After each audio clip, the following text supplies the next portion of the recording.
On March 18, 1988, a chilling and brutal crime, the Nagoya pregnant woman's Caesarean murder case, rocked the Nakagawa district of Nagoya, Japan.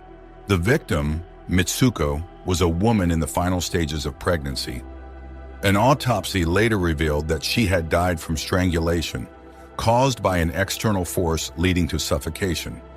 However, the atrocity escalated further when it was discovered that the murderer had not only killed Mitsuko, but had also horrifically cut open her abdomen, extracted the full-term infant, and bizarrely placed a telephone cord and a Mickey Mouse keychain inside her abdomen.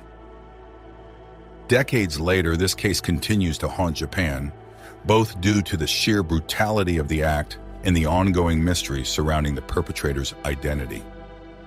Join us in today's video as we delve deeper into this harrowing story, seeking to uncover the dark truths of what transpired on that tragic day.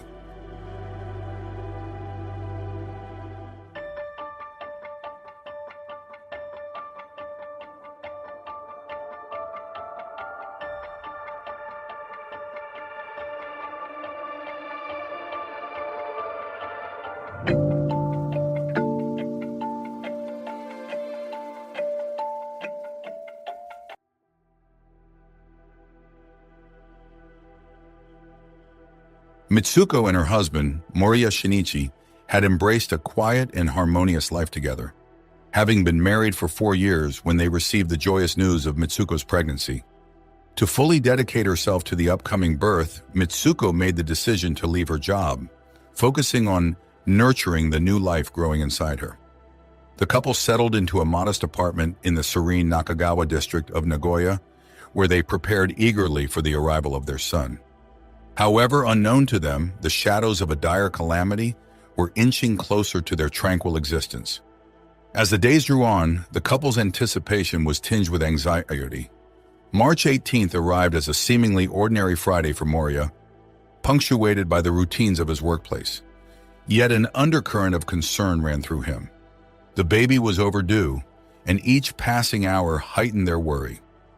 It was Moriya's habit to check on Mitsuko frequently from his office, making calls during breaks to ensure that she and their unborn child remained safe and well. On that fateful afternoon, feeling an unsettling churn of unease, Moriya called Mitsuko not just to check in, but also to coordinate dinner plans, intending to stop for groceries on his way home so that Mitsuko need not venture out. Mitsuko, in her newfound free time, had begun working from home for a company that allowed her the flexibility to manage her own schedule. This job brought her into contact with other local housewives, sparking new friendships and regular social visits that filled her days with cheerful chatter and companionship. On that particular morning, she had driven Moriya to work as usual, unaware that it would be the last time their morning would follow such a familiar routine. Previously, the doctor had pegged March 13th as the due date, a date that had now ominously come and gone with no signs of labor. Thus, Moriya's calls became more frequent, a lifeline of connection to his wife's well-being. On the day of the incident, after speaking to Mitsuko around 1 p.m. and finding all in order, a sense of unease prompted Moriya to make another call just before leaving his office at 6:50 p.m. This time, however, his calls echoed unanswered. A tight knot of worry began to form in his mind. Deciding to head home, Moriya reassured himself, "It's nothing serious, she must be there," hoping she was merely preoccupied and unable to reach the phone. Returning around 7:40 p.m., Moriya was struck by an ominous sight. Their apartment was shrouded in darkness, the day's laundry still dangling lifelessly on the balcony. A chill ran down his spine as he found the front door unexpectedly unlocked, the interior of their home swallowed by shadow. Tentatively stepping inside, Moriya's instincts screamed that something was amiss, yet he held onto the thin hope that Mitsuko was merely resting. He tiptoed to the bedroom to change, careful not to disturb what he thought might be his sleeping wife. But as he moved through the dimly lit apartment, the faint cries of a newborn pierced the silence, slicing through the stillness with a sharp edge of reality. Flipping on the living room light, Moriya's world crumbled. Mitsuko lay motionless, her life extinguished. with their newborn son whimpering softly at her side. Panic surged through Moriya as he scrambled for the phone to summon help, only to find the receiver missing, a sinister clue to the horror that had unfolded in his absence. Desperate, he dashed to his neighbor's apartment, his voice trembling as he pleaded, "I need an ambulance right now!" Reflecting on the event later, a neighbor recounted the haunting image of Moriya, pale and distraught, mistakenly believing his urgency stemmed from the birth of his son, completely unaware of the grim truth of Mitsuko's fate. This tragic day marked a chilling deviation from the life they had planned, intertwining joy with profound sorrow in an instant that would forever alter their futures.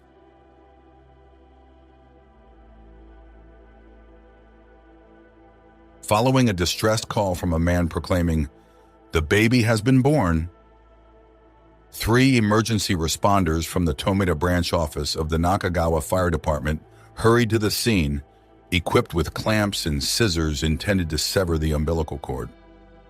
As the ambulance neared the residence, nothing could have prepared them for the ghastly sight that awaited. Upon entry, they were greeted by a scene of such macabre horror that it would leave an indelible mark on their lives forever.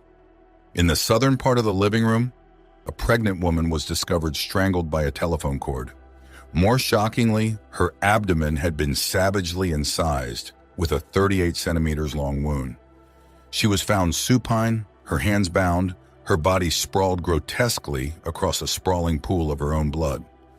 She was dressed in a blue maternity dress, layered with a sweater and a pink bodysuit under black tights. The wound in her abdomen was not only deep and exposed, but horrifyingly, the fetus had been forcibly removed. In a further display of cruel desecration, her abdominal cavity had been grotesquely stuffed with a telephone receiver, a length of telephone cord, and a Mickey Mouse keychain, a macabre substitute for her unborn child. The room was steeped in a nightmarish tableau, drenched in blood and pervaded by the acrid stench of fresh gore. Moriya, the husband, later described the scene with harrowing detail. "My wife perished in a state so horrifying that it defies common human understanding." A detective from the Aichi Mobile Investigation Team also commented on the unprecedented brutality of the scene, noting that it was one of the most heinous murder scenes they had ever encountered. Nearby, the newborn boy, his cries piercing the grim silence, lay amidst the carnage. His tiny body bore multiple cuts, 3 behind his left leg, 1 behind his left thigh, and 1 at the groin, a testament to the mercilessness of the attack. The emergency responders acted swiftly, cutting the umbilical cord that still tethered the infant to his deceased mother, although there were conflicting reports about whether the cord was already severed upon discovery. Mitsuko and her son were immediately transported to Nagoya Case Hospital in the Nakagawa ward. Sadly, Mitsuko was declared dead shortly after their arrival. Her son, born post-term and miraculously able to breathe on his own when found, was in critical condition. He faced not only the physical trauma inflicted during the gruesome act, but also battled significant blood loss, hypothermic shock from exposure, with his body temperature dangerously below 30 degrees, and severe anemia. In a race against time, the medical team at the hospital performed life-saving interventions. A blood transfusion was administered during transport using Moriya's blood, and the baby was placed in an incubator to stabilize his temperature. After enduring a 10-day hospitalization and a crucial hour-long surgery, the newborn's condition stabilized miraculously, and he weighed a healthy 2,930 grams. Dr. Tomoda, who led the surgical team, reflected on the case with the Asahi Shimbun, stating, "This case is exceptionally rare. The mother died after the umbilical cord was cut, but the baby's survival was a fortunate stroke of serendipity given the quick medical response."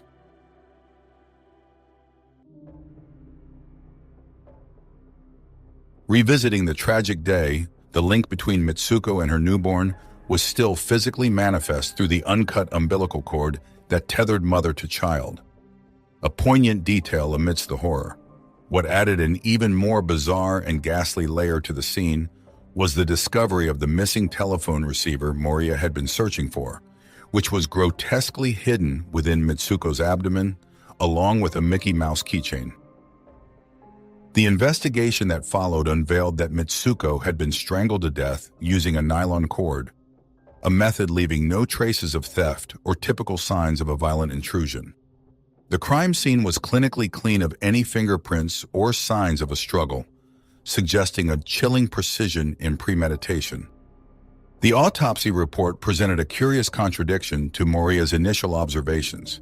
He reported seeing his wife's neck encircled by an electrical cord, whereas the autopsy confirmed the use of a nylon cord, propelling the police to suspect someone close to the Mitsuko, possibly familiar enough to approach without causing alarm. The lack of defensive wounds on Mitsuko suggested she might have been incapacitated or taken by surprise, further implying the perpetrator was not a stranger. The police's scrutiny soon extended to three individuals: Mitsuko's husband, Moriya, her friend Mako Tamura, and an unidentified man. Moriya, closest to Mitsuko, surfaced as a primary suspect, especially given neighbors' reports of a heated dispute between the couple the day before Mitsuko's murder. The altercation was reportedly over Mitsuko's home business, which Moriya found demeaning. Adding to the suspicion, Mitsuko's recent bouts of mild depression and the inconsistency in Moriya's account of the murder weapon, an electrical cord instead of a nylon one, cast further doubts on his narrative. Moriya's subsequent behaviors were peculiar. He did not immediately check on his wife upon returning home, opting instead to change his clothes in a seemingly calm manner despite the unlocked door and darkened home. However, detailed investigations gradually cleared Moriya of suspicion. His alibi was solidified by his consistent check-ins by phone, verified by the timing of calls logged on the day of the incident, and corroborated by his work presence, vouched for by colleagues. Attention then shifted to Mako Tamura, who had visited Mitsuko on the day of the murder.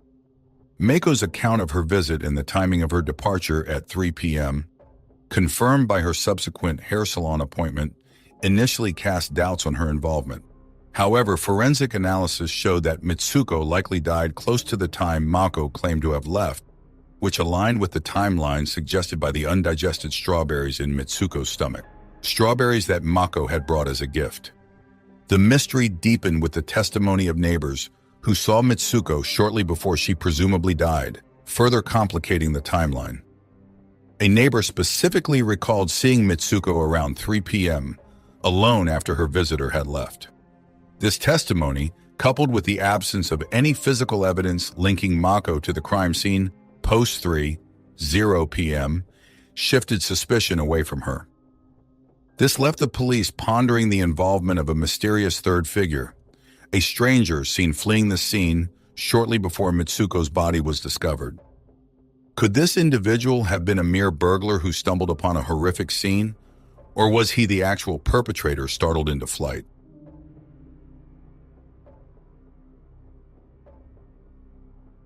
Returning to the crime scene, the absence of the murder weapon and any clues pointed to a premeditated, carefully executed crime. Intriguingly, although the autopsy confirmed that Mitsuko was strangled with a nylon cord, an electrical cord was found wrapped around her neck, a misleading element potentially left by the killer. This detail fueled speculation that the killer had staged the scene to confuse the investigation. The fact that no clues or murder weapons were found, and the calculated insertion of a telephone into Mitsuko's uterus, hinted at a crime driven by deep-seated revenge. The pressing question was, who would harbor such vengeance against Mitsuko? The police considered her clients, speculating that one of them, possibly suffering from infertility, and the societal pressures associated with it, might have snapped under the strain of Mitsuko's pregnancy joy. This theory suggested a calculated attack during a time when Mitsuko was most vulnerable and joyful, her impending childbirth. Three scenarios emerged from the police's hypothesis. 1. The timing of the crime was likely chosen to maximize emotional impact, striking Mitsuko when the anticipation of her new baby was at its peak, turning what should have been a joyous occasion into a scene of terror. 2. The telephone found within her was possibly a twisted symbol of Mitsuko's happiness. The many conversations she might have had about her upcoming joy, turning what should have been an instrument of connection into one of fatal revenge. 3.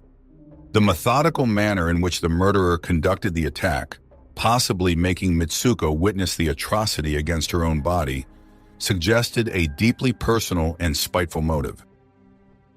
As the investigation deepened, police continued to collect testimonies from neighbors and others connected to the day of the crime. One neighbor noted that Mitsuko had a routine of hanging clothes out on the balcony early in the morning, yet strangely, on the afternoon of the murder around 4 p.m., the clothes were still out. Additionally, a mail carrier reported an unusual lack of response when attempting to deliver mail to Mitsuko, further adding to the day's anomalies. Another neighbor recalled seeing a suspicious man in his 30s, asking about a family living downstairs shortly before the murder, a man who seemed out of place in the remote location, as nobody named Nakamura lived in the vicinity.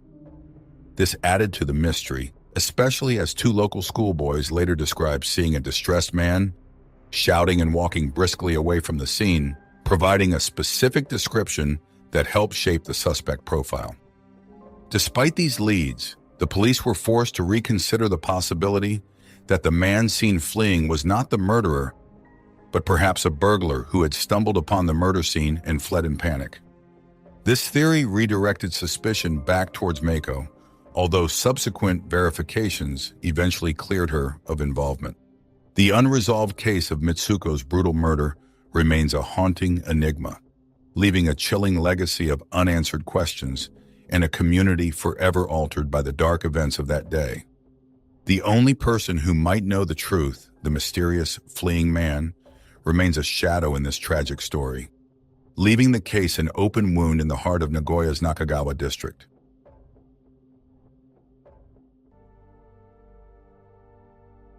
Numerous theories emerged following the investigation. Initially, some speculated that a professional assassin, evident from the lone clue of a 25 centimeters long shoe print, committed the murder, as no other evidence was found at the crime scene. Another prevailing theory posited that the killer might have been medically trained. Experts note that typically, removing a fetus from the uterus takes about 30 minutes.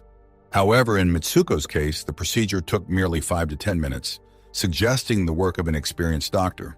Moreover, a mother's death halts oxygen supply via the umbilical cord, leading to fetal suffocation within 10 minutes if not promptly cut, a task beyond the capability of a layperson. This theory, however, was eventually dismissed as the incision on Mitsuko's abdomen was horizontal rather than the typical vertical surgical incision. The discovery of a telephone receiver, a telephone cord, and a key inside the abdomen led to bizarre speculations. One theory suggested that the perpetrator, driven by morbid curiosity, mimicked a surgical procedure, with the telephone representing the placenta, the cord as the umbilical cord, and the keychain as the fetus. Alternatively, it could have been a random act of violence where the attacker, after committing the heinous act, left the boy alive either out of pity or curiosity to see if the baby could survive on its own. This incident echoed a chillingly similar case from the early 1960s in Japan, where a 13-year-old girl was found unclothed with her abdomen cut open horizontally and stuffed with underwear, suggesting the possibility of a random crime. Nevertheless, the sheer brutality of Mitsuko's case remains deeply disturbing. The birth of her child was meant to be the happiest moment in Mitsuko's life, tragically cut short on March 18, 1988. Fortunately, the child survived and remains healthy. In an effort to protect him, Moriya relocated with his son to Hawaii in 1999. One can only imagine the depth of the child's potential resentment upon learning the truth of his mother's tragic demise. Regrettably, this case continues to be shrouded in mystery with no resolution in sight. The perpetrator has eluded capture, and as of March 18, 2003, the case has surpassed the 15-year statute of limitations for criminal prosecution in Japan, meaning the murderer could not be convicted even if apprehended now, unless he had fled abroad, pausing the statute. The police maintain their vigilance, continuing their investigation in hopes of uncovering new leads. Despite this, the Nagoya abdominal surgery case remains a horrifying enigma that continues to haunt the Japanese populace with its grotesque and cruel nature. Don't forget, I'm Shannon 8X, and thank you so much for watching till the end of the video.